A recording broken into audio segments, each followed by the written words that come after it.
Break के बाद एक बार फिर से आपका स्वागत है। मैं हूं आपके साथ पारुल। लगातार हमारी नजर बनी हुई है उपचुनाव पर। एक लोकसभा यानी खंडवा लोकसभा सीट जिस पर उपचुनाव होने हैं और आज मतदान इन तमाम सीटों को लेकर हो रहा है। 3 सीटें जिन पर विधानसभा चुनाव होने और अब तक का वोटिंग परसेंट आपके सामने। जोबक में 28.55% वोटिंग हो चुकी है। पृथ्वीपुर की बात कीजिए तो पृथ्वीपुर विधानसभा उपचुनाव में अब तक 34.52% लोगों ने मतदान किया है, वोटिंग की है। रेगांव की बात कीजिए, सतना के रेगांव सीट पर 33.62% वोटिंग अब तक दर्ज की गई है। खंडवा लोकसभा सीट जहां पर 25.23% वोटिंग दर्ज की गई है। मतदान का ताजा प्रतिशत हम आपको बता रहे हैं कि अब तक जनता ने वोटिंग जो की है उसका परसेंटेज जो आपके सामने, और ये जरूरी है आकलन करने के लिए जनता कितनी उत्साहित है इस उपचुनाव में।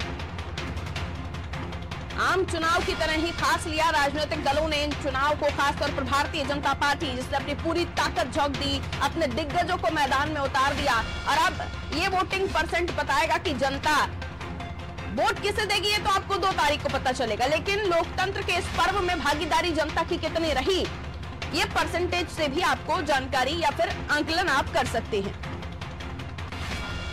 तो लगातार हमारी टीमें तैनात हैं तमाम सीटों पर। 3 विधानसभा उपचुनाव और 1 लोकसभा सीट पर उपचुनाव, जहां से हमारे रिपोर्टर्स इस वक्त मैदान में हैं और पल पल का अपडेट हम आप तक पहुंचाने की कोशिश कर रहे हैं। लगातार जनता से बातचीत, वोटर्स से बातचीत और ये भी जायजा लेने की कोशिश की कोरोना काल में कितने तैयार चुनाव आयोग के दावे धरातल पर दिखाई दे रहे हैं। जो तैयारियां हैं पोलिंग बूथ्स पर, वो चुनावी लिहाज से और कोरोना टाइम में चुनाव कराना अपने आप में चुनौती था। इससे पहले जब हम देख रहे थे जब वैक्सीनेशन का परसेंटेज बहुत कम था, या फिर हम देखा कि मध्य प्रदेश की 22 विधानसभा सीटों पर जब उपचुनाव हुए थे उस वक्त भी काफी खौफ था जनता में। अभी भी हालांकि उस हद तक परेशान नहीं है जनता, या उस हद तक हमने देखा कि कोरोना के आंकड़े नहीं है। लेकिन अब जनता में जो उत्साह हम देखेंगे ये भी बताएगा कि कोरोना का खौफ जनता में है या नहीं है। जनता घरों से बाहर निकल रही है। ये जो टाइमिंग्स है, ये जो 1 बजे का समय है, इस वक्त लोग सुबह, अगर महिलाएं हैं, गृहिणियां हैं, तो वो अपना काम वाम करके, लंच करके, सारे कामों को करके फिर उसके बाद वो घरों से बाहर निकलती हैं। और अगर वर्किंग हैं तो उन्होंने सुबह ही अपना मतदान कर दिया होगा और उसके बाद अब वो अपने काम पर जा रहे होंगे। तो ये टाइमिंग्स बड़ा इस परसेंटेज को ट्रेंड कराते हैं। लेकिन अगर बात करें उपचुनाव की, तो उपचुनाव में इन तमाम दिग्गजों ने खूब ताकत झोंकी, पूरी कसर निकाल दी इन उपचुनाव में। और खासतौर पर मुख्यमंत्री शिवराज सिंह चौहान, बहुत ही गंभीर भारतीय जनता पार्टी ने इस चुनाव को लिया, क्योंकि दमोह उपचुनाव हारने के बाद भारतीय जनता पार्टी इस चुनाव में कोई रिस्क नहीं लेना चाहती थी। और अब तक का जो वोटिंग परसेंट निकलकर सामने आया है, इन तमाम सीटों को मिला लीजिए तो अब तक 40 से 50% मतदान हो चुका है, ऐसा आप कह सकते हैं। लेकिन ऑल ओवर जब मतदान का परसेंटेज आएगा वो ही बता सकेगा कि आखिर जो स्थिति है या जनता में इस लोकतंत्र में भागीदारी बनने का जो उत्साह है वो कितना है। चलिए मेहमानों से आपकी मुलाकात करा देते हैं जो हमारे साथ इस चर्चा में जुड़ रहे हैं। आपको बता दें हमारे साथ खिलावन चंद्राकर जी जुड़े हुए, बहुत स्वागत करते हुए, वरिष्ठ पत्रकार हैं आप खिलावन जी, बहुत स्वागत आपका। ब्रजगोपाल लोया जी हमारे साथ जुड़े हुए भारतीय जनता पार्टी का पक्ष रखने के लिए, ब्रजगोपाल लोया जी आपका भी बहुत स्वागत करती हूँ। नीलभ शुक्ला जी हमारे साथ बने हुए हैं कांग्रेस से, नीलभ जी आपका भी बहुत बहुत स्वागत। सबसे पहले खिलावन साहब आपसे मैं चर्चा की शुरुआत करूंगी। अब तक का जो मत प्रतिशत आ चुका है, जनता का जो हम उत्साह देख रहे हैं, हालांकि बहुत ज्यादा समय नहीं हुआ है लेकिन 1 बज गया, लगभग जो कामकाजी लोग हैं वो सुबह के समय मतदान कर जाते हैं। लेकिन उपचुनाव की हम बात कर रहे हैं, अलग ही तरह का ट्रेंड हमें इस बार भी दिखाई दे रहा है। पिछले चुनाव के हम 2018 की बात करें तो 70% तक यहाँ इन सीटों को ओवरऑल अगर आकलन किया जाए तो यहाँ वोटिंग परसेंट गया था। लेकिन वोटिंग परसेंट अभी जो आ रहा है, आप उससे कितना इत्तेफाक रख रहे हैं, कितना सेटिस्फाइड है कि जनता अपना जो अधिकार है, वो मतदाता का अधिकार, उसे जाकर मतदान कर रही है। और इस वोटिंग परसेंटेज से आप आकलन कर पा रहे होंगे कि आने वाली स्थिति क्या हो सकती है, क्या नहीं, कैसे देख रहे हैं सर, आपका एक्सपीरियंस क्या कहता है? पारुल जी, ये लोकतंत्र का महापर्व नहीं है, मतलब आम चुनाव नहीं है। और हमने देखा है उपचुनाव में सीटें कम होती है तो उपचुनाव में वोटिंग ज्यादा आम चुनाव से बेहतर वोटिंग परसेंट हमेशा जी महसूस किया देखता है। अभी आप वोटिंग परसेंट बता रहे हैं 12 बजे तक का वोटिंग परसेंट है, अब तो 1 घंटे और हो गए हैं। तो मुझे लगता है 11 का आप 2 घंटे और हो गए, अब तक जो परसेंट है वो 11 बजे का है। 12 बजे का है। तो अब तक तो 50%, 45 से 50% तक बढ़ गया होगा वोटिंग, ऐसा मुझे अंदाज है। लेकिन आपने हम सबसे ट्रेंड देख रहे हैं लोकसभा खंडवा का। लोकसभा खंडवा में वोटिंग परसेंटेज थोड़ा कम है। उसका मूल कारण यह है कि खंडवा में कुछ ही शहर है, शहरी क्षेत्र है, बाकी सब ग्रामीण क्षेत्रों से वो पूरा भरा पड़ा है। और जो काम है, जो ग्रामीण लोग हैं, वो हर चुनाव में हमने देखा है कि 1 बजे 1:30 बजे के बाद वो घर से सारे काम निपटा के बाहर निकलते हैं और मतदान केंद्र तक जाते हैं। तो मुझे लगता है खंडवा पे भी 70% से ज्यादा तक मतदान हो सकता है। और पिथीपुर में, जोबट में, रेगांव में निश्चित रूप से 70% से ज्यादा मतदान होना है। जो पिछले चुनाव है उससे ज्यादा मतदान होगा होना है। लेकिन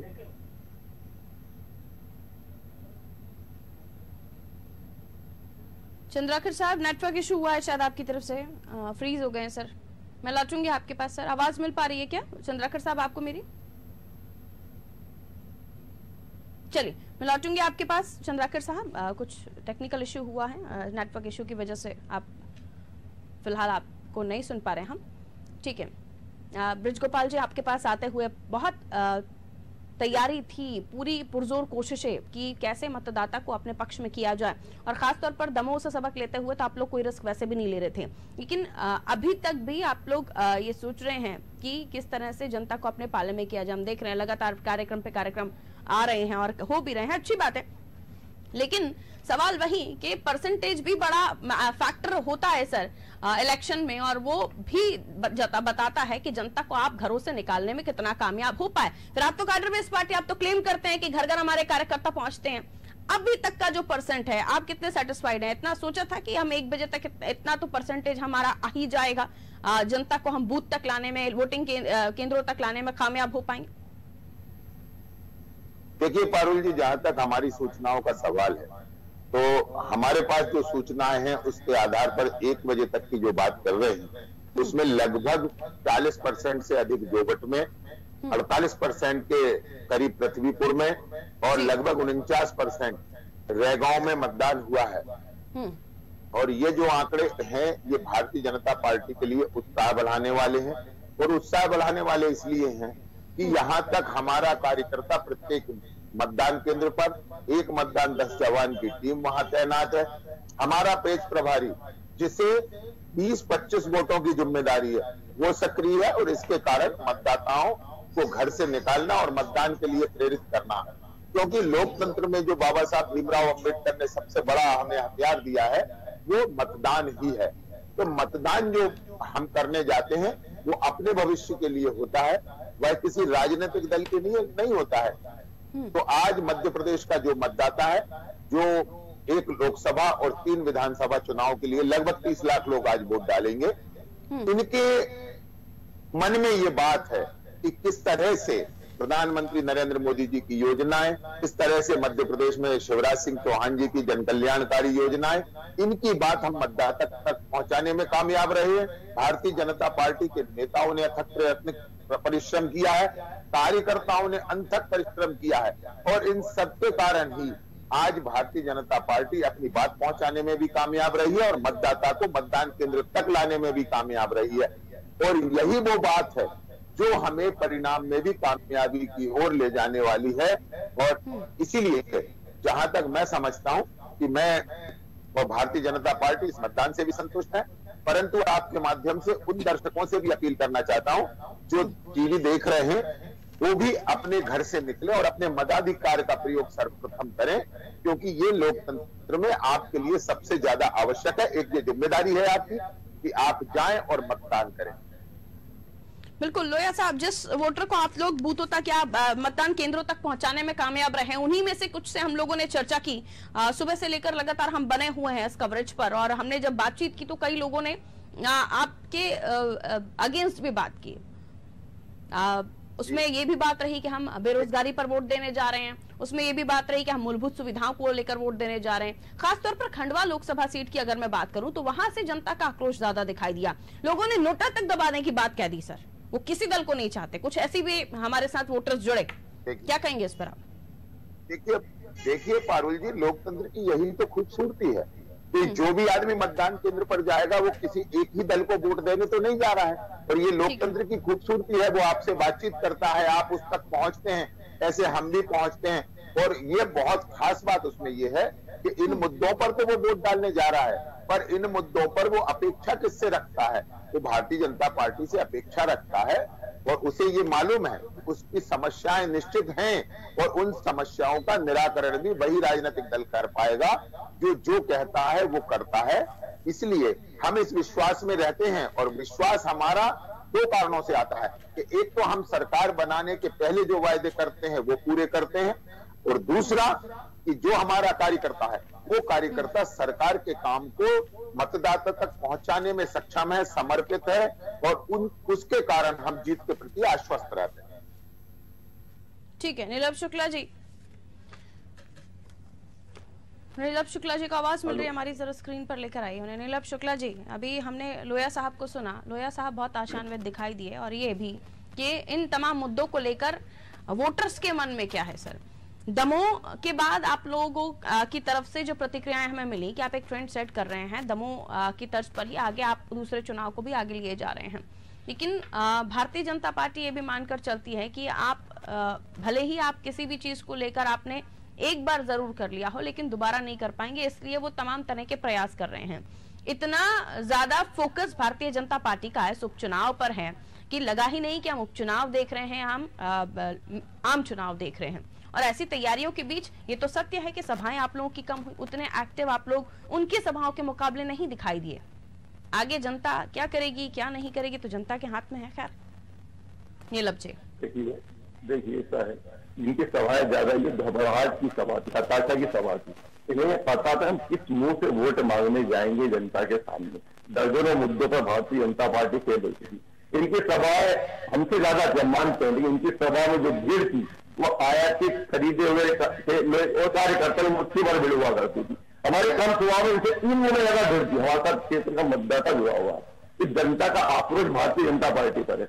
आज उनके समाज में कुछ मुद्दे पर भी चर्चा सिवा विपक्ष को सोचने के अलावा कुछ भी काम नहीं किया। अरे भैया, सरकार आपकी है, केंद्र में आप बैठो, 15-17 साल से प्रदेश में आप बैठो, तो विपक्ष को काहे को सोचना? जवाबदारी आपकी, जिम्मेदारी आपकी। हर मुद्दे पे आप फेल हो चुके हो। डीजल पेट्रोल की कीमतों पर आपका नियंत्रण नहीं है, इस पर कोई चर्चा नहीं है। किसानों को खाद नहीं मिल रही, हत्या कर उस पर कोई चर्चा नहीं है। किसानों को कर्ज माफ नहीं कर पा रहे, उस पर कोई चर्चा नहीं। देश कीमतें अगला दिन बाद उस पर कोई चर्चा नहीं। अप्रवासी मजदूरों पर कोई चर्चा नहीं। अनियमित लॉकडाउन पर कोई चर्चा नहीं। कोरोना में बिना इलाज के लोग मरे, ऑक्सीजन का भाव मरे, उस पर कोई शर्मिंदगी शर्म नहीं। आखिर किस मुंह से आप वोट मांगने गए थे, मुझे यही समझ में नहीं आ रहा। ये जनता का आक्रोश है, ये मतदान तो किसी ने बोला, ये जन आक्रोश है। ये भाजपा को आज जमीन दिखाई नहीं हो रहा है। तो कांग्रेस का चुनाव तो प्रदेश की उपचुनावी जनता लड़ रही है। जनता कांग्रेस के साथ चुनाव लड़ रही है, जो अपना आक्रोश व्यक्त करेगी इस मत के माध्यम से। तो भारतीय जनता पार्टी बिना बड़ी तो हालत ये थी कि लगातार चुनाव का प्रचार बंद होने के बाद भी ये लोग आचार संहिता का लगातार उल्लंघन कर रहे थे, उस क्षेत्र में भ्रमण कर रहे थे। मतदान को प्रभावित कैसे किया जा सके? शराब बांटी जा रही थी, पैसे बांटे जा रहे थे, सरकारी तंत्र का दुरुपयोग के प्रयास किए जा रहे थे। अभी भी नहीं हो रहा, अभी भी लोग धमका रहे हैं, पूछने की कोशिश कर रहा है कि चुनाव में मतदान प्रभावित हो। तो कुल मिला के भाजपा की हताशा है, घबराहट है। यदि सवाल चुनाव नौटंकी कि खटिया पे बैठ के दाढ़ी बना रहे हैं, किसी के जाके चूल्हे पे खाना खा रहे हैं। एक और तो दावा करते घर घर हमने गैस पहुंचा दी थी, चूल्हा कहाँ पे जल रहा था भैया, चूल्हे पे खाना खा रहे हैं, कुमार की या मटकी बना रहे हैं। शुद्ध नौटंकी, ड्रामेबाजी, खोखले खोटे वादे, जनता को समझती है घोषणाओं की सरकार, फर्जी घोषणाओं की सरकार, कि चुनाव के बाद जनता को भूल जाती है। नीलम जी, जरा थोड़ा सा फ्लैशबैक में चले जाइए। 2018 में कुछ इन्हीं तरह की चर्चाएं हमने की थी, और फिर एन मौके पर राष्ट्र आ गई थी, राष्ट्र का मुद्दा आ गया था देश में, हिंदुत्व का मुद्दा आ गया था देश में। थोड़ा सा याद कीजिए, हालांकि मुद्दे अभी थोड़े से डिफरेंट हैं, लेकिन अगर एन मौके पर फिर उसी चीज की एंट्री कराई गई, हम शिव भक्त हैं, हम केदारनाथ जा रहे हैं, तो जनता का डाइवर्जन किस तरफ जाएगा, आप ही बताइए। और जाहिर सी बात है, ऐसा नहीं लगता कि बीजेपी अपनी पिच पर जैसे चाहे आपको वैसे खिला लेती है? देखिए, इस बात तो ये जनता सामना नहीं कर पाई। भले कितने बड़े बड़े दावे कर ले, तो घबराहट है। पूरे प्रदेश के मंत्री दूसरे प्रदेशों के मंत्री को आयात किया गया, केंद्र के मंत्री लग गए चुनाव प्रचार में, घबराहट का माहौल है कि हम उपचुनाव हार नहीं जाए। और इस उपचुनाव पे तो शिवराज जी कुर्सी भी टिकी हुई है, ये रहेंगे या नहीं रहेंगे, तो बड़ा घबराहट का माहौल है भारतीय जनता पार्टी। तो हमें तो पूरा विश्वास है, जनता कांग्रेस के साथ है, जनता इस सरकार को उखाड़ के फेंकेगी। इसका बात नर्वसनेस की वजह से भी आती है, घबराहट काम के प्रेशर की वजह से भी आती है। भारी बहुमत से चलेगी। ये मतदाता का रुझान दिख रहा है, आप देखिए। ठीक है, लोया साहब कहिए जल्दी से। देखिए, मैं आपको बताऊं, ये जो आदरणीय हमारे कांग्रेस के साथी जो बात कर रहे हैं कि हमारे नेता खटिया पर बैठते हैं, चूल्हे के सामने बैठकर भोजन करते हैं, और ये भारतीय जनता पार्टी के नेता से ही उम्मीद करती है जनता। उन्हें मालूम है कि यही वो लोग हैं जो गांव गरीब मजदूर और किसानों के बीच से निकल के आए हैं। हमारे पास उद्योगपति नेता नहीं है, हमारे पास किसी नामी गिरामी परिवारों में पैदा हुए नेता। भारतीय जनता पार्टी से देश की जनता और बहुत कुछ उम्मीद करती है, राज्य की जनता शिवराज जी से और कुछ उम्मीद करती है, लेकिन उन तमाम उम्मीदों पर खड़े उतर रहे हैं क्या आप? पारुल जी, जहाँ मन्नतें पूरी होती हैं, आप खड़े उतर रहे हैं कि हमको चूल्हे पर रोटी बनानी है, आप खड़े उतर रहे हैं कि हमको वो काम करना है, लेकिन जनता की जो जरूरतें हैं जिससे लेकर जनता का विकास हो, उस पर ठीक है। लौटूंगी सर, आप दोनों के पास वापस आती हूँ। खिलावन साहब के पास जाते हुए, खिलावन साहब, इन तमाम चीजों के बीच इस मतदान में या फिर इस उपचुनाव में हम कहें कि जातिगत समीकरणों को बहुत ज्यादा फोकस में रखा गया है। जाहिर है कि जो पहले नहीं हुआ ओबीसी चेहरे को सामने लाना या जातिगत समीकरणों को साधना भारतीय जनता पार्टी ने बहुत अच्छे से करने की कोशिश की है, लेकिन क्या ये स्ट्रैटेजी सक्सेसफुल होगी इस उपचुनाव में? कैसे देखते हैं सर? देखिए, जातिगत समीकरण निश्चित रूप से कुछ न कुछ प्रभावित करते हैं जी। पूरा गाँव को उलट पुलट करते, ऐसा तो नहीं समझता मैं। जैसे हम सोचते हैं कि पृथ्वीपुर, खिलावन सर का नेटवर्क शायद कुछ इशू कर रहा है, प्लीज उसको चेक करवाइए। खिलावन साहब के पास शायद नेटवर्क का इशू है। सर जी कहिए। जो बीजेपी ने जो टिकट दिया है ओबीसी वर्ग के, दूसरे प्रांत से भले ही आए हैं लेकिन पार्टी में शामिल थे वो साल भर से, तो बीजेपी का यही था कि उस में ओबीसी मतदाताओं को और आकर्षित कर सके। तो लगभग यही बात लगभग लोकसभा खंडवा को लेकर के है। वहाँ भाजपा ने ओबीसी वर्ग को अन्य पिछड़ा वर्ग के व्यक्ति को टिकट दिया है, जबकि हर्ष चौहान और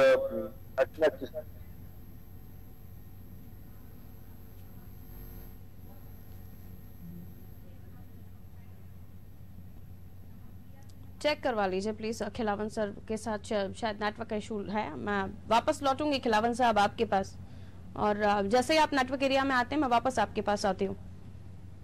ठीक है लोया साहब, जातिगत समीकरण के अलावा अभी नंद कुमार सिंह चौहान साहब के बेटे हर्ष चौहान का भी जिक्र हो रहा था। ये कहा गया कि क्या उनके बेटे में वो काबिलियत नहीं दिखाई दी, या आपको लगा कि क्योंकि काबिलियत तो है लेकिन हम परिवारवाद का स्टैंप हमारे ऊपर ना लग जाए इसलिए इस चीज से बचकर निकलिए?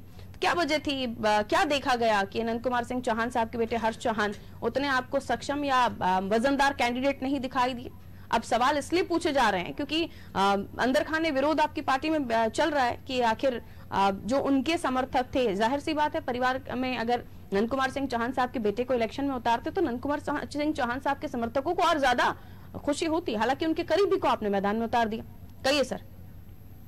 पारुल जी, मैं एक बात कहूँ, भारतीय जनता पार्टी में इस हिसाब से टिकट नहीं दिया जाता कि कौन किस जाति वर्ग समूह से आता है। टिकट केवल इस आधार पर दिया जाता है कि कार्यकर्ता के जीतने की संभावनाएं, उनके क्षेत्र में किए काम और उनकी समाज में छवि, ये सब मापदंड होते हैं। और जहां तक भारतीय जनता पार्टी में अन्य लोगों की टिकट मांगने का सवाल है, तो हमारे पास तो गैलेक्सी ऑफ लीडर्स है। हर विधानसभा क्षेत्र में, हर लोकसभा क्षेत्र में भारतीय जनता पार्टी के पास 50 ऐसे कार्यकर्ता हैं जो चुनाव जीत सकते हैं, परंतु टिकट एक को ही दिया जा सकता है और केंद्रीय चुनाव समिति और संसदीय बोर्ड जो तय करता है वो निर्णय भारतीय जनता पार्टी के कार्यकर्ता के लिए अंतिम निर्णय होता है। और ये हमारे लिए प्रसन्नता की बात है कि हमारे पास बहुत सारे कैटेगरी के लोग नहीं है कि अगर एक व्यक्ति ने चुनाव लड़ने से मना कर दिया है तो उसके स्थान पर कांग्रेस को उम्मीदवार ढूंढना पड़ते हैं। तो हम व्यक्ति पर डिपेंड लोग नहीं है, हम कार्डर बेस्ड पार्टी है। जहां से आपने बात शुरू की थी, कार्डर का मतलब ये होता है कि कभी भी किसी का चयन किया जा सकता है और चयन तक अपनी बात कहने का अधिकार प्रत्येक कार्यकर्ता को है और चयन के बाद प्रत्येक कार्यकर्ता उस चुनाव में अपनी जो भूमिका होती है उसका पूरी ईमानदारी से निर्वहन करता है। अब देखिए कांग्रेस का चुनाव अभियान, गैलेक्सी ऑफ लीडर्स की आप बात कर रहे थे, लेकिन टिकट तो आपने बाहर से आए हुए लोगों को भी दिया सर। नहीं, गैलेक्सी ऑफ लीडर्स में क्या वो लोग शामिल नहीं है? जो भारतीय जनता पार्टी में शामिल हो चुका है उस प्रत्येक नाम पर विचार होगा और उनमें से किसी एक को ही टिकट मिलेगा। मैंने आपसे शुरू में कहा था कि लीडर्स ऑफ गैलेक्सी, आप मुझे एक बार बताइए, हमारे साथ रोज नए लोग जुड़ रहे हैं। इस चुनाव में भी माननीय सचिन बिरला जी हमारे साथ जुड़े हैं। तो क्या लोगों की मेहमान नवाजी इतनी ज्यादा हो रही है कि पुरानों को आप दरकिनार करते चले जा रहे हैं? नहीं, मेहमाननवाजी नहीं हो रही है। आप ये देखिएगा कि कोई विधायक अपनी विधानसभा को छोड़कर आता है और जनता के बीच में दोबारा से जाता है और वहां से फिर चुनकर आता है और उसकी प्रमाणिकता है कि जनता ने उसे दोबारा चुना। 28 चुनाव हुए थे, फिर आप लगा रहे वोट करने के लिए लाइन पर। अब बिरला जी ने नहीं लगाया क्या? अब फिर से दोबारा चुनाव के लिए लाइन में लगेंगे, फिर से आप और हम चर्चा करेंगे, फिर लगेगा जनता का पैसा चुनाव आयोग की तरफ से तैयारियों में। नहीं परेशान कर रहे हैं क्या ये लोग भी? पारुल जी, 2018 में क्या हुआ? कांग्रेस 973 बोलकर सरकार में आ गई। बिरला जी का बताइए आप, बाकी पुरानी बातें कुछ ठीक है, जो कहेंगे मैं मान लूंगी। बिरला जी का अभी आपको जब जरूरत ही नहीं है लोगों की, ऐसा तो नहीं है कि आपकी सरकार में की सेहत पर कोई फर्क पड़ रहा? नहीं पड़ रहा। सरकार पर फर्क नहीं पड़ता, परंतु क्षेत्र पर फर्क पड़ता है और क्षेत्र के विकास के काम जब नहीं हो पाते हैं तो एक विधायक कर देंगे शायद, उसको उनको सम्मान नहीं मिल पा रहा है कांग्रेस में, उनकी बात सुनने वाला कोई नहीं है। मुझे खिलावन साहब के पास जाना है। खिलावन साहब नेटवर्क एरिया में आ गए हैं। खिलावन साहब, कई सारी बातें आप सुन रहे होंगे, सवालात भी, लेकिन मसला ये है कि कांग्रेस अगर दमोह मॉडल को लेकर भी, अगर दमोह ट्रेंड को लेकर भी अगर चुनाव में जा रही है तो क्या बीट कर पाएगी भारतीय जनता पार्टी को? क्योंकि जिस तरह से ताकत झोंकी है बीजेपी ने, पूरी पुरजोर कोशिश है कि उन्हें ये साबित करना है कि दमोह तो ठीक है, हो गया होगा इन केस, लेकिन अब गलती कोई ना हो। इस तरह से भारतीय जनता पार्टी सोचकर चल रही है और अगर गलतीवश निकल भी जाती है 2 सीटें तो फिर जाहिर सी बात है जनता के बीच दोबारा मैदान में जाएंगे, क्या कहेंगे, कौन सी अब नई बातें लाएंगे, फिर तो दोबारा लिस्ट बनना शुरू होगी। सर कैसे देख रहे हैं? अरुण जी, मेरे दृष्टिकोण से हम कैसे जो राजनीति को लगातार नजदीक से देख रहे हैं, उनके दृष्टिकोण दमोह में कोई मॉडल नहीं है। दमोह में कांग्रेस भले ही अपने कार्यकर्ताओं में उत्साह भरने के लिए दमोह मॉडल की बात करती है, लेकिन रजनीकांत जी मैं आपसे कहना चाहता हूं कि दमोह में आपने हमेशा से दरी फट्टा उठाने वाले, लगातार आपकी पार्टी से चुनाव जीतने वाले, क्षेत्र की सेवा करने वाले की उपेक्षा करके एक ऐसे व्यक्ति को 6 महीना पहले, 7 महीना पहले आए हुए व्यक्ति को टिकट दिया और आपने देखा कि जो सीट जो है 1000 से 1200 से 1500 से 700 से 600 से आप जीतते रहे, वो सीट आपको 19,000 20,000 से लास्ट करनी पड़ी। तो लगभग यही बात आपको अभी इस चुनाव में देखने को मिल सकती है। ऐसी संभावना से इनकार नहीं किया जा सकता। लोहे जी, तो पारुल जी, कोई मॉडल नहीं है वो। कोई कांग्रेस के कार्यकर्ता या कांग्रेस के नेता अपने कार्यकर्ताओं में जोश भरने के लिए दमोह मॉडल की बात करते हैं, लेकिन आपने देखा होगा कि जयंत मलैया, उसके पुत्र जयंत मलैया के परिवार की जिस तरह से भाजपा में चर्चा हुई, कार्रवाई भी हुई, उसका परिणाम ही है कि दमोह जैसे भाजपा समर्थित सीट को, भाजपा के लिए सदैव से जीत परोसने वाली सीट को गंवानी पड़ी भाजपा को। यही हाल मुझे लग रहा है जोबट में भी दिखाई दे रहा है आपको, और यही हाल लगभग पृथ्वीपुर में दिखाई दे रहा है। तो लेकिन जिस तरह से भाजपा ने काम किया, उसके मुख्यमंत्री ने जिस तरह से लगातार 55 से 56 चुनाव आम सभा किए, प्रदेश अध्यक्ष ने भी लगभग 45-46 आम सभा किए, लगातार सक्रिय रहे, उनके केंद्रीय नेता भी आए। तो मुझे लगता है कि बहुत गंभीरता से लड़ी जा रही है भाजपा के द्वारा ये चुनाव। और इस चुनाव में देखिए, कोई कोई सरकार बदल जाएगी या सीटों की संख्या में वृद्धि हो जाएगी, सरकार भविष्य में सरकार में परिवर्तन आने की संभावना ऐसी नहीं है, ऐसी बात बिल्कुल नहीं है। लेकिन जो पार्टी के लंबरदार हैं, चाहे कांग्रेस के हो चाहे बीजेपी के हो, इस चुनाव में हार जीत पर पार्टी के लंबरदार, पार्टी के जो जिम्मेदार नेता है, उनके प्रभाव, उनके अस्तित्व पर प्रभाव डाला जा सकता है, पड़ सकता है।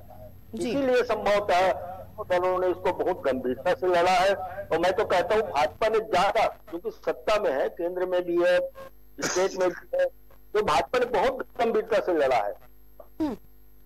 खिलावन साहब, यहाँ मैं आपसे एक बात और समझना चाहूंगी कि अगर हम खंडवा की बात करें तो यहाँ पर आपको मजबूत कौन दिखता है, भारतीय जनता पार्टी का कैंडिडेट या कांग्रेस का कैंडिडेट, और मजबूती की वजह आप क्या मानते हैं? मैं बारी बारी से एक एक सीट की जानकारी आपसे हासिल करना चाहूंगी ताकि दर्शक इस वक्त समझ सकें कि हम किस तरफ जा रहे हैं।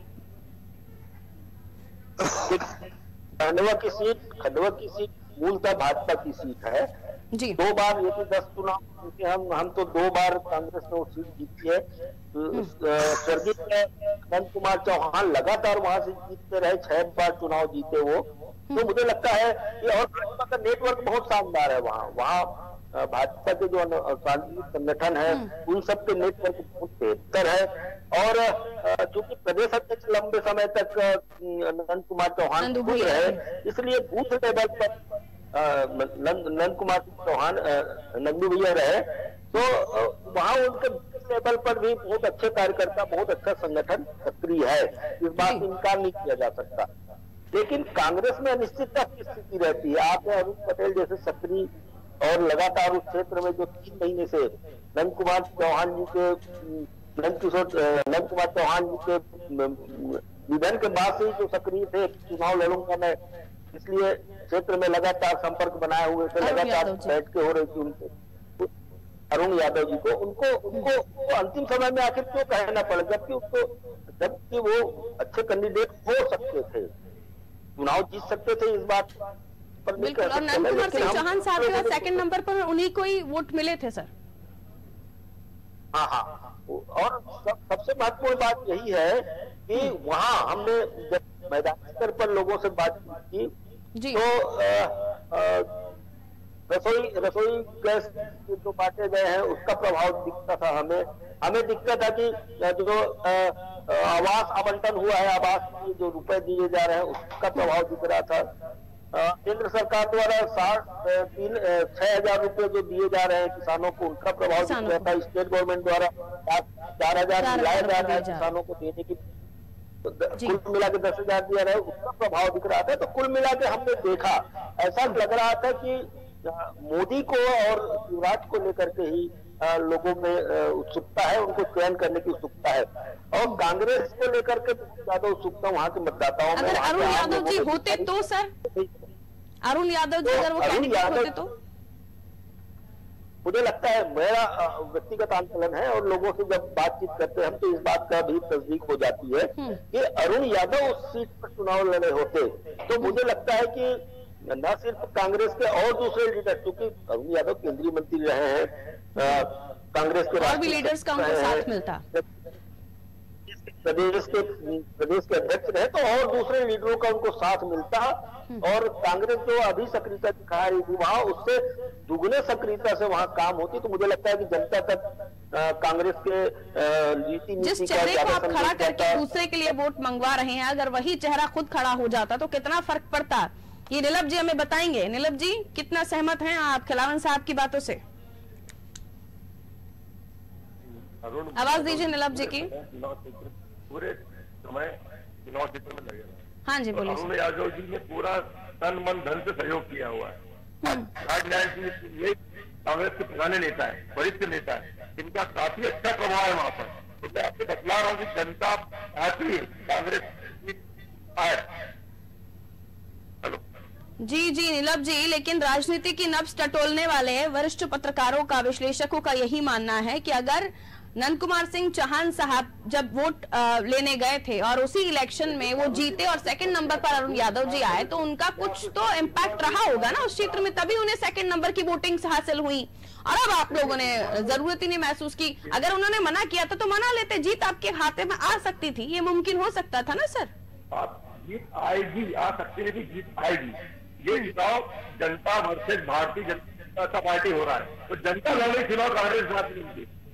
नहीं, अभी खिलावन साहब ने जो एनालिसिस दिया, आपने जो विश्लेषण किया, उसके हिसाब से अगर वोटिंग को हम प्रायोरिटी दें या अप्रोच की वोटिंग है, कांग्रेस के कैंडिडेट जो भी है वो हर जगह जीतेंगे, भारी बहुमत से, बिना मुद्दे के चुनाव लड़ेंगे। शुभकामनाएं हमारी आपके साथ, लेकिन जो विश्लेषण कहता है उस पर तार्किक जवाब तो मिलना चाहिए ना सर, कि अगर अरुण यादव जी ने मना किया तो उन्हें मनाकर वापस लाते तो अच्छा ज्यादा वही था ना, कि जिस चेहरे को दिखाकर आप दूसरे के लिए वोट मांग रहे हैं, अगर वही चेहरा मैदान में होता तो बहुत ज्यादा फायदा नहीं होता। देखिए, हम तो कांग्रेस का चेहरा दिखा के वोट मांग रहे हैं, तो जनता का चुनाव, भाजपा के विरोधी, लेकिन कोरोना के बाद जनता का चुनाव, लेकिन जनता का प्रतिनिधित्व करने वाले का चेहरा दिखाया, जनता का प्रतिनिधित्व करने वाला जो चेहरा है वो जनता के बीच में कितना काम कर रहा है, ये भी तो जनता की जरूरत है। अलग ढंग से पूरा भाजपा के विरोध का माहौल है, मैं आपको बार बार रिपीट करता हूँ, लोग ट्रस्ट तो जनता ट्रस्ट हो चुकी है और भाजपा बिना मुद्दे के चुनाव लड़ रही है, मतलब ऐसी स्थिति हो रही है, जितना प्रचार करने जा रहे हैं उतना कांग्रेस को फायदा हो रहा है। कोई आदमी चुनाव होता है तो आदमी बार बार आपके सामने आ जाए। अगर भारतीय जनता पार्टी बिना मुद्दे के चुनाव लड़ रही है तो विपक्ष मुद्दे क्रिएट करने में नाकामयाब हुआ क्या? ये नाकामयाबी मान रहे हैं आप अपनी, नीलम जी? ये फायदा कांग्रेस, आप अग्री कर रहे हैं? भारतीय जनता पार्टी बगैर मुद्दों के चुनाव लड़ रही है, नीलम जी ने कहा अभी अनादि टीवी पर बैठकर। तो क्या भारतीय जनता पार्टी बगैर मुद्दे के चुनाव लड़ रही है तो कांग्रेस मुद्दों को बुलाने में नाकामयाब साबित हुई? यहीं पर क्लियरेंस दे रहे हैं आप?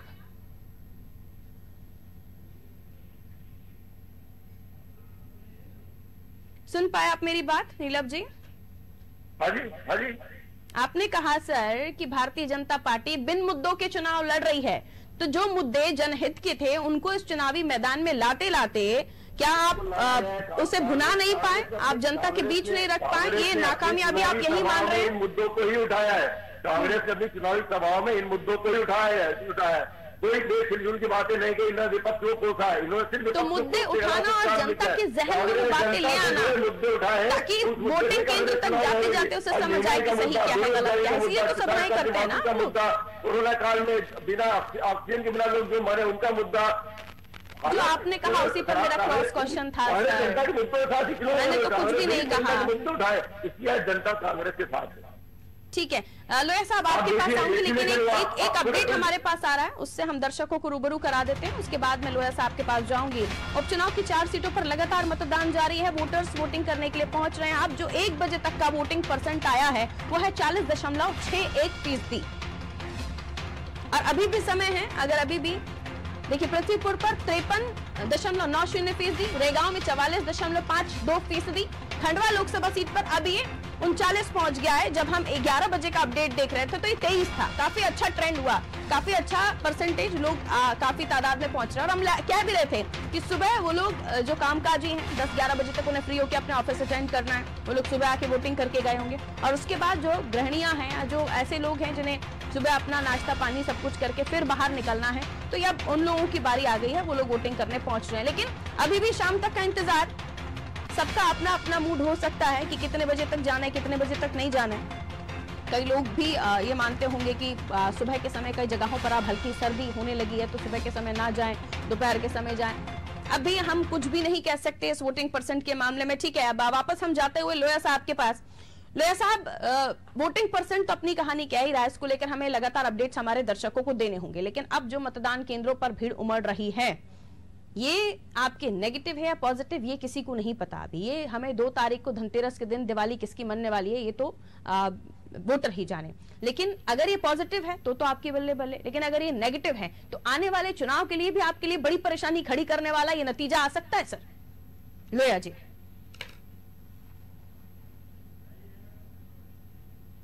चलिए, लोया जी का डिस्कनेक्ट हुआ है कनेक्शन हमारे साथ।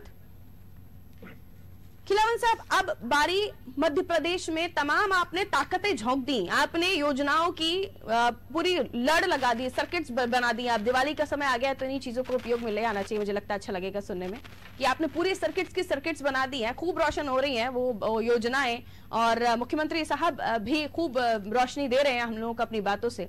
लेकिन अंततः सवाल वही कि जनता को कितना ये दिवाली का जो ये रोशनी दी जा रही है, या ये जो सर्किट की तरफ से सर्किट की तरह गुलजार करने की कोशिश की जा रही है, कितना पसंद आ रहा है, ये हमें 2 तारीख को पता चल जाएगा। उसके बाद अब पोजीशन कहां देखते हैं? अगर बीजेपी जीतती है तो कितनी सीटों पर जीतती है, और अगर हारती है तो कितनी सीटों पर हारती है? उसके बाद आपका आकलन किस तरफ जाएगा फिर खिलावन साहब? देखिए, हम पारुल जी, हम लोग का जो अनुमान है जी सर, वो हम देख रहे हैं, आकलन कर रहे हैं लगातार चुनाव प्रचार पर, वहां के लोगों के मनोस्थिति पर जो हम लोगों की नजर रही, उससे लगता है कि पृथ्वीपुर और जोबट, ये दोनों जो है फिर से, क्योंकि पुरानी सीट थी कांग्रेस, तो फिर से इन दोनों सीट पर कांग्रेस की जीत हो सकती है। लेकिन जोबट में अभी एक महत्वपूर्ण बात ये कहना चाहूंगा, जोबट में यदि सुलोचना रावत ने या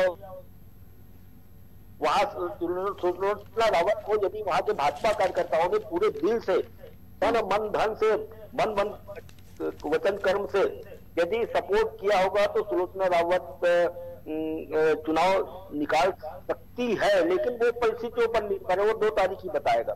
लेकिन हम लोग देख रहे हैं कि पृथ्वीपुर और जोबट पर कांग्रेस का फोकस हम लोगों की दृष्टि से है, और कांग्रेस वहां जीत सकती है। और भाजपा न सिर्फ खंडवा लोकसभा पर अपनी जीत सुनिश्चित कर सकती है, लगभग करने की ओर है। मैं तो कहता हूं कि क्योंकि हम लोग लगातार उस पर नजर रखे हुए थे, तो लगभग भाजपा की जीत मुझे सुनिश्चित दिखती है खंडवा में, और यही स्थिति रेगांव की भी है। तो जो पुरानी स्थिति 2 सीटें कांग्रेस के पास थी, वो कांग्रेस के पास जाने की स्थिति दिख रही है, और जो भाजपा के पास 2 सीटें थी, वो दोनों सीटें भाजपा के पास जाने को दिख रही है। पारुल जी, मैं एक महत्वपूर्ण बात कहना चाहूंगा कि आपने नीरज जी से पूछा था, लेकिन नीलम जी ने जवाब, संभवतः उनको कोई आवाज में कोई वो दिक्कत थी, आप तक नहीं पहुंच पा रही थी। मैं बताना चाह रहा हूँ एक बात महत्वपूर्ण, कि इस समय सबसे बड़ा मुद्दा है महंगाई का, पेट्रोल डीजल के भाव में, बेरोजगारी सर, दैनिक उपयोग के वस्तुओं में वृद्धि हो रही है, सबसे बड़ा मुद्दा है। बेरोजगारी एक बड़ा मुद्दा है। किसानों का कर्जा माफी जो आधा अधूरा हुआ था, उसको पूरा भाजपा सरकार को करना चाहिए था, तो वो एक बड़ा मुद्दा है, किसानों को उद्वेलित कर रहा है। वो लगातार कुपोषण को लेकर की स्थिति बनी हुई है। अपराध की दृष्टिकोण से मध्य प्रदेश में बहुत ज्यादा लगातार अपराध बढ़ रहे हैं, नियंत्रण की स्थिति नहीं है, कानून व्यवस्था की स्थिति को बेहतर नहीं मानता मैं वर्तमान में। इन सब बातों को कांग्रेस को बुझाना चाहिए था, लेकिन कांग्रेस ने लोगों के मन में इस सब बातों को घर करने का प्रयास नहीं किया। हालांकि अंडर करेंट महंगाई को लेकर के जनता में है, मतदाताओं में है, ज्यादा आक्रोश है। यहाँ तक भाजपा के कई लोग, हमारे कई भाजपा के साथी हैं, वो दबे स्वर में या हमसे जब वार्तालाप होती है, तो वो भी इस बात को स्वीकार करते हैं कि महंगाई के कारण हमारी सरकार की छवि जो है लगातार अच्छी बेहतर नहीं हो रही है, बल्कि बिगड़ती जा रही है, ये बात स्वीकार करते हैं वो। दूसरी महत्वपूर्ण बात मैं ये भी कहना चाहूंगा कि भाजपा ने विकास के मुद्दे पर बात की। उन्होंने कहा कि प्रदेश में जो आदमी पैदा होता है वो मृत्यु तक हमारे पास योजनाएं हैं। उन्होंने कहा कि केंद्र सरकार संबल योजना को लेकर के बहुत प्रचार प्रसार किया गया, छात्रवृत्ति या लोगों को विदेश भेजने, अच्छे छात्र जो अच्छे नंबरों से पास होते हैं उनको, उनकी बात की गई, सारी बातों की चर्चा हुई। केंद्र सरकार की छात्रों को योजना, हाँ, केंद्र सरकार की जितनी योजनाएं हैं, चाहे वो आयुष्मान योजना हो, चाहे वो प्रधानमंत्री आवास योजना हो, सर इसलिए तो मैंने सर्किट कहा था कि सर्किट की तरह रोशन कर रहे हैं। पूरे सर्किट को चालू कर दिया, अलग अलग बल्ब, अलग अलग योजनाओं को। कौन सा फ्यूज है ये नहीं बताया। हाँ, कौन सा फ्यूज है ये नहीं बताया। फ्यूज है उसको बताने की जिम्मेदारी कांग्रेस की थी। हाँ। लेकिन कांग्रेस ने अपने मतदाताओं के बीच, लोग वहां के जनता, क्षेत्रीय जनता के बीच इस बात को बेहतर तरीके से रखने में पूरी तरह असफल रहे मुझे लगता है। और इसका लाभ ही मिलता दिख रहा है मुझे कि भाजपा को 2 सीटों में, और यदि ये अंडर करेंट की बात होगी तो मुझे लगता है कि जोबट को भी ये लोग भाजपा जो है पार कर जाएंगे, लेकिन पृथ्वीपुर सीट में बहुत संभावना भाजपा की नजर नहीं आती मुझे पास। जी, यानी अमूमन तमाम सीटों पर आपने अपनी बात रखी खिलावन साहब। अब मैं नीलम जी के पास जाती हूँ और भारतीय जनता पार्टी से हमारे साथ अगर कोई मेहमान जुड़ सके तो दोबारा जुड़िएगा। लोया साहब अभी हमारे साथ नहीं है। नीलम जी के पास जाते हुए, नीलम जी जैसे कि अभी खिलावन साहब कह रहे थे कि जो आपकी प्रॉपर ड्यूटी थी, जो विपक्ष का काम था, कर्तव्य था, वो आप लोग करने में थोड़ा सा कम नजर आए। वो इसलिए भी क्योंकि हम समझ रहे हैं कि इतने सारे लोगों का छोड़कर जाना, भले ही हम कितना भी कहें कि आप पूरी पार्टी हैं, आप हर जगह पर सक्षम हैं, आपके साथ नए लोग भी जुड़े हैं, लेकिन आपके पास समय बहुत कम था। इन कम समय में आपको अच्छे लोगों को जोड़ना, क्योंकि आपके पास से जो गए वो विधायक रेंज के, विधायक कद के लोग थे और उनके साथ जो उनके समर्थक थे वो भी गए। तो उन तमाम चीजों को पूरा करना, हर जगह हर एक नेता का अपना एक रुतबा है, अपना एक जोड़ है जो जनता के साथ उसे कनेक्ट करता है। अब ऐसे में ये भी एक मसला हो सकता है कि लोग आपके पास कम थे, और ये भी कि अब ऐसे समय पर जब उपचुनाव है, ऐसे भारतीय जनता पार्टी ने तो अपनी कॉलर पर ले लिया है, लेकिन दमोह जीतने के बाद कहीं आप हतोत्साहित तो नहीं हो गए थे? मैं इनकी बात से असहमत हूं। कांग्रेस ने हर अपने चुनावी सभाओं में जो जनता से जुड़े मुद्दे हैं, पेट्रोल किसान से जुड़े मुद्दे हो, सरकार का फेली हो, हर मुद्दे पर लड़ाई मुद्दे की चर्चा करी। हमने हमारे जो मुद्दे थे जनता के, आपकी आवाज चेक करानी होगी सर, आपकी आवाज चेक करानी होगी नीलम जी। हमें कुछ इशू आ रहा है आपकी आवाज में, कुछ क्रश है। मैं लौटूंगी नीलम जी आपके पास, हम चेक कर लें, उसके बाद वापस दोबारा आप अपनी बात पूरी कर लीजिएगा। ब्रजेश चौकसे जी हमारे साथ जुड़ गए, हमारे ब्यूरो हेड है। ब्रजेश जी, काफी लंबे समय से आप देख रहे हैं, उपचुनाव का जब ऐलान हुआ तब से ही आप लोग एक बड़ी कवरेज पर, आप लोग फील्ड पर भी गए, लोगों से चर्चा भी की, लेकिन आज जब मतदाता मतदान केंद्र तक पहुंच रहा है, बूथों तक पहुंच रहा है, आप क्या मान के चल रहे हैं कि मतदाता के जहन में कौन सी वो बातें होंगी जिनको लेकर आज वोटिंग चल रही होगी? सर देखिए बाबू, निश्चित तौर पर मतदाता के मन में उसने पूरा मन बना चुका होगा। अब तक दोनों पक्षों को उसने सुना होगा, कांग्रेस की बात भी सुनी है, चुनावी रैलियों में या जो उनके उम्मीदवार हैं और उनके समर्थक हैं, पार्टी के कार्यकर्ता हैं, जहां तक भी पहुंचे हों, जिन जिन तक पहुंचे होंगे, अपनी बात पहुंचाने की कोशिश की होगी। भाजपा ने उसमें भले ही बाजी मार ली हो अपनी बात पहुंचाने में और उनको संतुष्ट करने की कोशिश की हो। जो भी एंटी इनकम्बेंसी की जो बात की जा रही है कि यदि कोरोना काल में जो कांग्रेस सवाल उठा रही है कि जो मौतें हुई हैं, लोगों को मदद नहीं मिली, तो हम देख रहे हैं कि सरकार लगातार कह रही है कि हमने कितने लोगों को वैक्सीनेशन कर दिया है, क्या क्या मदद पहुंचाई, कैसे ऑक्सीजन का इंतजाम किया और कोरोना काल में किन किन लोगों को क्या क्या सहायता पहुंचाई, वो पूरा जो काउंटर करना चाहिए उसको बाकायदा कर रही है। मतदाताओं ने दोनों की बात सुनी है और अब उसका मतदान का दिन है आज। वो अपने मन की बात सुनकर आज निश्चित तौर पर मतदान कर रहा होगा। जो बात मैं सुन रहा था खिलावन जी को भी और नीलाभ जी को भी, कि जो नाराजगी होगी, दमोह पैटर्न की जो बात चल रही थी, दमोह पैटर्न क्या है? दमोह पैटर्न कुछ नहीं है। दमोह पैटर्न तत्कालिक नाराजगी कह सकते हैं हम उसको। यदि हम पैटर्न की बात करें तो कोरोना काल चल रहा था उस दौरान, और कोरोना में जब चारों तरफ से लोग देख रहे थे कि कितनी मौतें हो रही हैं, उस दौरान यदि कोई चुनाव हो रहा था, चाहे वो दूसरे राज्यों में हो रहे हों या चाहे मध्य प्रदेश में उपचुनाव हो रहा हो, तो निश्चित तौर पर एक पब्लिक में नाराजगी थी कि वो पब्लिक जो घरों में कैद है उस पर तमाम तरह की पाबंदियां लगाई गई हैं, इसके बावजूद चुनाव हो रहे हैं और चुनाव में बाकायदा नेता रैलियां कर रहे हैं। तो जो तत्कालिक जो नाराजगी रही होगी जो लोगों में, तो उसका खामियाजा मुझे लगता है कि भाजपा को उठाना पड़ा। जो भी सत्ताधारी दल होता उसको उठाना पड़ता, तो ये खामियाजा उठाना पड़ा, जिसको कांग्रेस पैटर्न का नाम दे रही है। पैटर्न क्या है कि लोगों की जो कांग्रेस ने सोच लिया है कि पैटर्न ये है कि लोग नाराज होंगे और उनको वोट देंगे। तो यहां भी वो कांग्रेस वही पैटर्न देखने की कोशिश कर रही है कि महंगाई एक वजह है, बेरोजगारी एक वजह है, पेट्रोल के जो दाम बढ़ रहे हैं तो उसकी एक वजह, पेट्रोल के दाम और डीजल के दाम बढ़ने से खाद्य पदार्थों के दाम बढ़ रहे हैं। तो तमाम तरह की जो चीजें हैं, मुद्दे हैं। हालांकि दोनों ही राजनीतिक दलों ने उन मुद्दों को छूने की कोशिश नहीं की। यदि हम भाजपा की बात करें तो वो क्यों छुएगी उन मुद्दों को जो उसके फेवर में नहीं है। कांग्रेस को ज्यादा से ज्यादा उस मुद्दों को छूना चाहिए था, लेकिन हमने देखा है कि ये जो चारों जगह चुनाव हो रहे हैं, चाहे 3 विधानसभा का, 1 लोकसभा का, जातिगत गणित और एक वर्ग विशेष को साधने की, हर वर्ग को साधने की, ध्रुवीकरण करने की, ये तमाम कोशिशें हुई हैं। तो निश्चित तौर पर मतदाता अब किसकी तरफ रुख करेगा? वो जो असल मुद्दे हैं उन पर गौर करके अपने मतदान का उपयोग करेगा, या जो राजनीतिक दलों ने बहलाने फुसलाने के जो वादे किए, जो वादे करने वाले हैं, जो आरोप प्रत्यारोप लगाए, उन पर जाएंगे। तो ये देखने वाली बात होगी, तो 2 नवंबर को पता चल जाएगा। लेकिन अब पहले जैसा मतदाता नहीं रहा। चुनाव में अब हम जाते हैं किसी भी क्षेत्र में, पारुल, तो मतदाता खुलकर नहीं बोलता। उसके राजनीतिक इतनी तरह से हर गांव में घुस चुकी है, लोगों के घरों तक राजनीति ने प्रवेश कर लिया कि वो बुराई नहीं चाहता है, तो इसलिए मतदाता आज की तारीख में खुलकर नहीं बोलता। और आप पहचान नहीं पाओगे कि ये किस पार्टी का समर्थक है, जब उसकी बातों से पता चलेगा। जो निष्पक्ष मतदाता था वो खामोश रहता है, उसको मालूम है कि यदि मेरे गांव में यदि कोई पंच है, एक सरपंच है, हर गांव में आपको दोनों राजनीतिक दलों के लोग मिल जाएंगे, तो किसी से बुराई नहीं लेना चाहता। इसलिए आप किसी नतीजे पे एग्जिट पोल जो फेल होते हैं, आज की वजह उन्हीं की है, क्योंकि आप 100 लोगों से बात करते हो, 10,000 लोगों से बात करते हो, उससे एक अंदाजा लगाते हो, लेकिन वो 10,000 लोग कौन है। आप कोशिश करते हो कि ग्रामीण क्षेत्रों में जाएं, अंदर के क्षेत्रों में जाएं, शहरी क्षेत्रों में ना जाएं, तमाम तरह के क्षेत्रों को अपन टच करने की कोशिश करें, हर वर्ग से बात करने की कोशिश करें, तो आप तब निचोड़ निकाल पाते हो।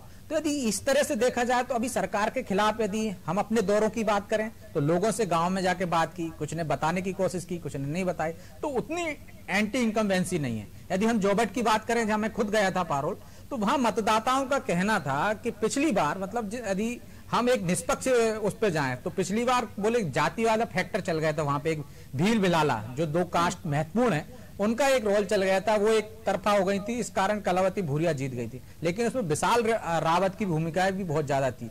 भाजपा वहां पे दूसरे नंबर पे आई थी, 2-3 हजार के मार्जिन से जीत हुई थी। लेकिन यदि विशाल रावत के हम वोट बैंक को मान लें, यदि ये वोट बैंक कांग्रेस के पास जाता तो निश्चित तौर पर कांग्रेस की जीत बहुत बड़े अंतर से होती, मार्जिन से होती। और यदि यही विशाल रावत का जो आज उसकी मां के पास यदि वो वोट बैंक चला जाता है कांग्रेस का, तो यहाँ पे भाजपा को पलड़ा भारी दिखता है, क्योंकि 32,000 का वोट बैंक है खुद जो निर्दलीय व्यक्ति ले गए। तो मान चलो 32,000 वो रोक के भी नहीं रख पाया, तो उसके अपने व्यक्तित्व के कारण उसको 10 से 15,000 20,000 वोट तो मिले होंगे। 10,000 उन लोगों के मिले होंगे जो कांग्रेस पार्टी के नाराज होंगे, लेकिन आज वो सिंबल के साइड में चले जाएंगे।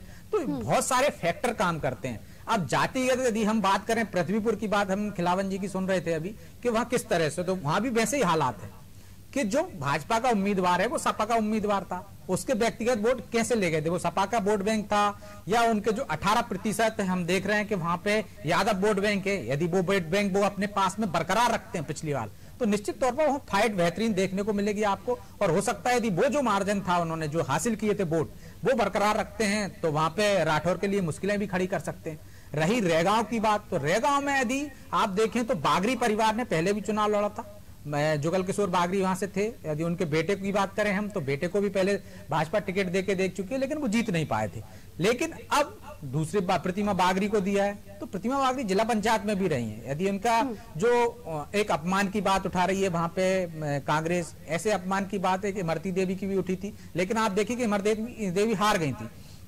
तो रेगांव में जो टक्कर है वो मुकाबला दिलचस्प देखने को मिल रहा है, क्योंकि जो कल्पना वर्मा है वो भी पहले से अनुभवी है। तो निश्चित तौर पर आप इसको ऐसा नहीं कह सकते हो कि एक तरफा जा रहा है। यदि लगा है नेक टू नेक फाइट लग रही है, क्योंकि वो असल जो मुद्दे थे, जिन मुद्दों को छूना चाहिए था कांग्रेस को, जिन मुद्दों को उछालना चाहिए था, पब्लिक तक ज्यादा से ज्यादा ले जाना चाहिए था, उसकी नाराजगी को भड़काना चाहिए था, वो कहीं कर नहीं पाई। शुरू हो गई थी जिन मुद्दों पर हमें देखना चाहिए था कि कांग्रेस पकड़ बनाकर रखती। वही मैंने कहा नीलम जी कि भारतीय जनता पार्टी ने अपनी पिच को आपको जैसे चाहे वैसे खिला लिया।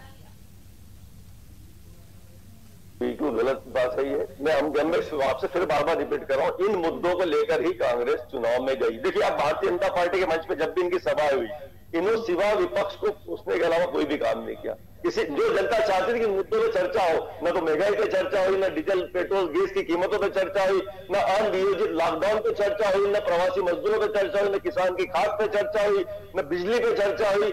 किसी भी चीज पे इनके जो जनता चाहती है इन मुद्दों पे चर्चा हो, जिन चीजों से जनता त्रस्त है, इन्हीं मुद्दों को लेकर कांग्रेस चुनाव में गई, इन्हीं मुद्दों जनता के बीच कांग्रेस ने पहुंचाया। अब चूंकि फिर रिपीट कर रहा हूं, ये चुनाव जनता कांग्रेस के साथ लड़ रही, भाजपा के खिलाफ माहौल है, एक आक्रोश की वोटिंग हो रही है। आप देखिए, ये सब जगह क्षेत्रों से वोटिंग का पसंद बढ़ते जा रहा है, ये भाजपा के खिलाफ हो रहा है।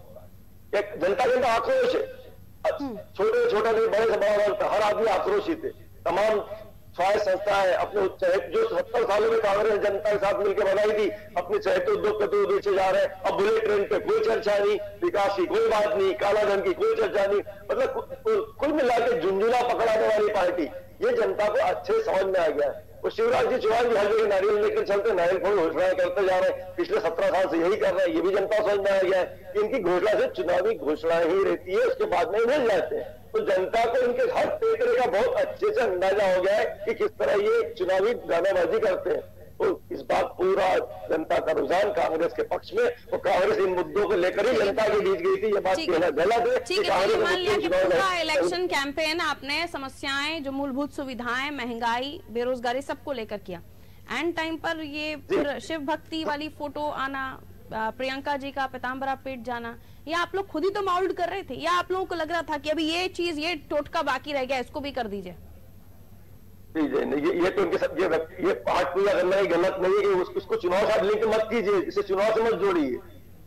अगर मैं वोटर हूँ, समझिए ना नीलम जी, अगर मैं वोटर हूँ, मैंने माइंड में भर लिया कि आपने महंगाई महंगाई महंगाई बोला है ना, और मैं वोटिंग करने जा रही हूँ, उसके एक दिन पहले आप शिव भक्ति की बात कर रहे हैं, तो वोटर तो कंफ्यूज हो गया ना कि मेरे लिए शिव भक्त बड़ा कौन है। कंफ्यूज नहीं, जो भोग रहा है वो कहीं कंफ्यूज नहीं होता। आप लोग खुद ही माइंड में डिस्ट्रीब्यूशन डाल रहे हैं, आधा दिमाग मेरा उधर, आधा दिमाग मेरा उधर। हर जिस घर के परिवार के लोग बिना इलाज के मरे वो कहीं कंफ्यूज नहीं होगा, जिसको ऑक्सीजन नहीं मिली वो कहीं कंफ्यूज नहीं होगा, जो महंगा पेट्रोल डीजल बजा रहा वो कहीं कंफ्यूज नहीं होगा, जो इनके से जुमलों को देख के अपनी ट्राई कर रही है जनता कहीं कंफ्यूज नहीं होगी। सब कांग्रेस मुद्दों पे लड़ रही है, वो मुद्दे जनता के सामने उठाए, तो इसका जवाब करारा भारतीय जनता पार्टी इस चुनाव में जनता देगी, और आने वाले 2023 में कांग्रेस की सरकार बनेगी। इस चुनावी परिणाम से आपको मालूम पड़ जाएगा। ठीक है, तमाम चीजें देखने के बाद खिलावन साहब, हम जब चर्चा कर रहे थे, ये मुद्दा भी छूट गया, इसको भी हम चर्चा में ले ही आते हैं कि एन मौके पर टेंपल रन करना, मंदिर जाना, प्रियंका जी का भी मंदिर आना। वही मैंने अभी नीलम जी से भी यही पूछा कि हम भाग रहे थे मुद्दों के पीछे कि ये भी मुद्दा ले लें, वो भी मुद्दा ले लें, महंगाई ले लें, योजनाएं ले लें, सब ले लें, और बाद में एक छूट गया सर, उसे भी हमने ले आया। फिर अब वोटर अगर मैं हूं तो मैं तो कंफ्यूज हो गई कि मेरे लिए शिव भक्त बड़ा कौन है। चुनाव प्रचार के थम जाने के बाद यदि राजनेता कोई भी कार्य करते हैं, चाहे वो मंदिर जाते हैं, मस्जिद जाते हैं, चाहे वो भजन कीर्तन करते हैं, चाहे जनता के बीच जाके किसी दुकान में बैठ के चाय पीते हैं, या एक संगोष्ठी जनता की समस्याएं सुनते हैं, ये सब बातें चुनाव प्रचार के थम जाने के बाद अहम चीज है, और इससे मतदाता प्रभावित होते हैं। क्योंकि आप देखिए, पूरा प्रचार का युग है, इलेक्ट्रॉनिक मीडिया बहुत सक्रिय है, सोशल मीडिया बहुत सक्रिय। कल आपने देखा होगा जैसे ही कमलनाथ जी केदारनाथ धाम गए, वहां पूजा करते हुए, वहां और कुछ करते हुए, सारी फोटो काल जो है सोशल मीडिया पे चलने लगी। इसी तरह से जिस तरह से वो छतरपुर में जाके शिवराज सिंह चौहान ने चाक में काम किया, दिया बनाया, गमला बनाया, वो बात भी तत्काल प्रभाव से प्रसारित की गई। तो मुझे लगता है, या मैं मानता हूं कि चुनाव प्रचार थम जाने के बाद राजनेताओं के द्वारा किए गए प्रत्येक कार्य मतदाताओं को प्रभावित करने वाले कार्य होते हैं, और तो प्रभावित करने के लिए इनकी स्पेशल टीमें होती हैं, IT सेल्स, जो घर तक पहुंचा देती हैं फोटो को। आपने देखा होगा कि सुबह से प्रचारित हो रहा था कि प्रियंका जी आज पीताम्बरा पीट जाएंगी, वहां दतिया जाएंगी, और उसके बाद जैसे ही गई तो फिर सारे सोशल मीडिया में, इलेक्ट्रॉनिक, आप लोगों ने भी तत्काल उसको कवर किया था। तो मुझे लगता है कि ये सब मतदाताओं को प्रभावित करने का एक, और चुनाव में सब कुछ जायज है, चाहे भाजपा करती हो चाहे कांग्रेस करती हो। 5 तारीख को वो अपने मोदी जी भी जा रहे हैं, और प्रदेश में भाजपा ने निर्णय लिया है कि हर मंदिर में जाएंगे हमारे नेता, हमारे मंत्री जाएंगे, हमारे पदाधिकारी जाएंगे। तो मुझे लगता है कि देखिए, चुनाव में सब कुछ जायज है, और चुनाव में राजनीति को धर्म से पृथक करके बिल्कुल नहीं सोचा जा सकता। एक समय था जब राजनीति को धर्म से पृथक करके सोचा जा सकता था, लेकिन अब नहीं सोचा जा सकता। अब मुमकिन, इसलिए मैं कहता हूं मंदिर मस्जिद जाना भी प्रभावित करता है मतदाताओं को। पारुल ब्रजेश सर, हर एक चीज, आप उठें बैठें, चूल्हे की रोटी खाएं, आप चाहे जो भी करें, हर एक चीज अगर मतदाता को प्रभावित करती है तो कीजिए वही चीज जो आपके फेवर में मतदाता को प्रभावित करे। लेकिन हम भारतीय जनता पार्टी की बात करें तो ऐन मौके पर उन्होंने भी सोचा कि शायद ये स्ट्रैटेजी की में कमी न रह जाए, इसलिए हम भी केदारनाथ का जाने का ऐलान कर देते हैं। हम तो ये भी ऐलान कर देते हैं कि हम लाइव प्रसारण करेंगे। तो दोनों ही दल एक दूसरे को देखकर फाइट कर रहे थे कि एक चाल तुमने चली, तुम्हारी चाल कोई घुमाकर मैं चलूंगा। ये उपचुनाव में क्या इस तरह की भी चीजें आपने ऑब्जर्व की हैं ब्रजेश सर? देखिए पारुल, अब इससे चुनाव बचे नहीं है। अब चुनाव में सारी चीजें जो कहा जाता था कि राजनीति में साम दाम दंड भेद सारे अस्त्रों का उपयोग किया जाता है, तो वो हम राजनीति में देख रहे हैं। और हर राजनेता हर काम वो करता है जिससे उसके मतदाता प्रभावित हो, उसके फेवर में आए, चाहे वो कांग्रेस हो या भाजपा हो। अब भाजपा मंदिर जाती है तो सवाल इसलिए नहीं उठाते हैं कि वो पहले से मंदिर जाती रही है, और कांग्रेस के नेता मंदिर जाते हैं तो भाजपा ही इसलिए सवाल उठाते हैं कि वो तो चाहते हैं कि इस मुद्दे पर बात हो, असल मुद्दे से दूर हो। और कांग्रेस जैसा कि आपने कहा ट्रैप हो जाती है, तो वो ट्रैप में फंस जाती है और उन्हीं मुद्दों पर बात करने लगती है जिस पे भाजपा चाहती है, जबकि उसको असल मुद्दों पे बात करना चाहिए, उसको अपने ट्रैप पे लेना चाहिए, उन्हें ट्रैक करना चाहिए। हमलावर कांग्रेस को होना चाहिए क्योंकि वो विपक्ष में है और मजबूत विपक्ष में है, उसको हर सवाल करना चाहिए सत्ताधारी दल से और उससे जवाब लेना चाहिए। लेकिन हम देखते हैं कि कई बार कांग्रेस वो काम करने लगती है कि जैसे वो सत्ता में हो, उसको जवाब देना हो। कई मुद्दे ऐसे आ जाते हैं जिन पर वो जवाब देने लगती है या बचाव में नजर आती है हमको, जबकि बचाव में नजर किसको आना चाहिए? सत्ताधारी दल को, क्योंकि वो सत्ता में है, वो जो चाहता वो कर सकता था, उसने नहीं किया तो ये होना चाहिए। महंगाई की हम बात करें तो जवाब किसको देना चाहिए? भाजपा को देना चाहिए कि महंगाई पे आपने कुछ क्यों नहीं किया, बेरोजगारी पे, कोरोना काल पे, तमाम तरह से। लेकिन जिस तरह से वो प्रचार करती है और जैसे कहती है कि हमने इतनी वैक्सीनेशन लगा लिया, पहले तो ये वैक्सीन पर सवाल उठाते थे, और अब फिर जब मंदिर की बात आ जाती है, धर्म की बात आ जाती है, तो हम देखते हैं कि कांग्रेस का जो पल्ला है वो नीचे चला जाता है, कमजोर हो जाता है, क्योंकि उनके पाले में कुछ लोग ऐसे हैं जो ऐसे बयान दे देते हैं जिनको हाइप देकर भाजपा उसको ध्रुवीकरण की कोशिश करती है। तो निश्चित तौर पर जो मुद्दे हैं, जो आपकी कमजोरी है, उनसे आपको बच के रहना चाहिए राजनीतिक दलों को, और जो आपकी ताकत है उसकी ज्यादा उपयोग करना चाहिए। ताकतवर जो आपके पास अस्त्र है, जो उस अस्त्र का इस्तेमाल करना चाहिए कि जिसमें सामने वाला बचाव में आए, उसके पास उसके बचाव की काट कमजोर हो। तो इस उपचुनाव में जो भी स्ट्रैटेजीज रही हो आपकी नीलम साहब, आप बताएं या ना बताएं, आप माने या ना माने, लेकिन अगर वो कामयाब होती हैं तो बहुत अच्छी बात है। लेकिन अगर वो नाकामयाब होती है तो फिर सोचना पड़ेगा, जो हम लोग चर्चा कर रहे हैं आपस में, कि कहीं वाकई आप भारतीय जनता पार्टी के फैलाए हुए जाल में ट्रैप तो नहीं हो जाते। खैर, अब समय इजाजत नहीं देता कि मैं इस चर्चा को आगे लिए चलूं, मुझे ब्रेक लेना होगा। बहुत बहुत शुक्रिया ललित जी हमारे साथ जुड़ने के लिए। चंद्रकर साहब, हम आपके पास लौटेंगे, ब्रजेश सर आपके पास भी लौटेंगे। छोटे से ब्रेक के लिए रुकना होगा, लेकिन लगातार एक बड़ी कवरेज जारी है। हर बूथ पर हमारे रिपोर्टर्स तैनात हैं, टीम्स हमारी बता रही हैं कि किस बूथ पर कितना मतदान हो रहा है, परसेंटेज के साथ साथ लोग क्या कह रहे हैं, वोटर्स के मन में क्या है, वो भी हम जानने की टटोलने की कोशिश करें। लेकिन इस बार वोटर साइलेंट है, कुछ भी बताने को तैयार नहीं है। लेकिन आकलन मुद्दों से जिनको लेकर चुनाव लड़े जा रहे हैं, उपचुनाव खासतौर पर कांग्रेस ने जिन मुद्दों को आगे रखा और उसके बाद जो मुद्दे सामने आए, भारतीय जनता पार्टी कांग्रेस दोनों ने पुरजोर कोशिशें की। पूरी साख दाव पर है भारतीय जनता पार्टी की, क्योंकि आम चुनाव की तरह ही इसे खास बना दिया उपचुनाव को भारतीय जनता पार्टी ने। लेकिन किसकी रणनीति कामयाब हुई ये पता चलेगा 2 तारीख को, यानी किसकी दिवाली मनेगी धनतेरस के दिन, ये तो आने वाला समय बताएगा। लेकिन छोटे से ब्रेक ले रुक रहे हैं, उसके बाद हाजिर होंगे और भी अपडेट्स आपको इसी चुनाव से जुड़ी बताते हैं। देखते रहिए अनादि टीवी।